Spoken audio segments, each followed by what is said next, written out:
Hello, आज आहे ना आपण उरलेल्या चपातीपासून आहे ना भाकरवडी बनवणार आहोत.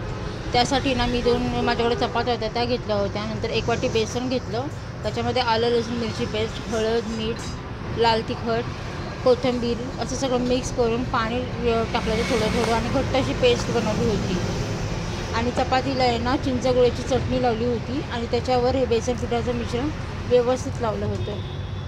आणि त्याच्यानंतर त्याचा ना एकदम घट्ट असा रोल बनवला होता चपातीचा. एकदम असा घट्ट रोल बनवून घेतला होता. आणि एका बाजूला ना मी पाणी स्टीम करायला ठेवलं होतं. त्याच्यावर चाळण ठेवली होती. आणि त्याच्यानंतर त्याच्यामध्ये ना ते रोल आहेत ना मी वाफवायला ठेवले होते. 15 ते 20 मिनटं आहे ना मी चांगले असे वाफवून घेतले.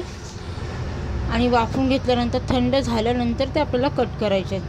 चांगले व्यवस्थित थंड होऊ द्यायचे. त्याच्यानंतर आपल्याला ते कट करून घ्यायचे. हे बघा, अशा प्रकारे तुम्हाला कट करून घ्यायचे. आणि त्याच्यानंतर आहे ना तेल गरम करायचं आणि त्याच्यामध्ये हे तुम्हाला रोल डीप फ्राय करायचे. अगदी मध्यम तेल गरम करून घ्यायचं आणि त्याच्यानंतर गॅस बारीक करायचा आणि छान असे डीप फ्राय करायचे. छान असे कुरकुरीत होतात. हे बघा किती सुंदर झालेत. चला, तर व्हिडिओ आवडल्यास लाईक करा, शेअर करा, सबस्क्राईब करा. बाय.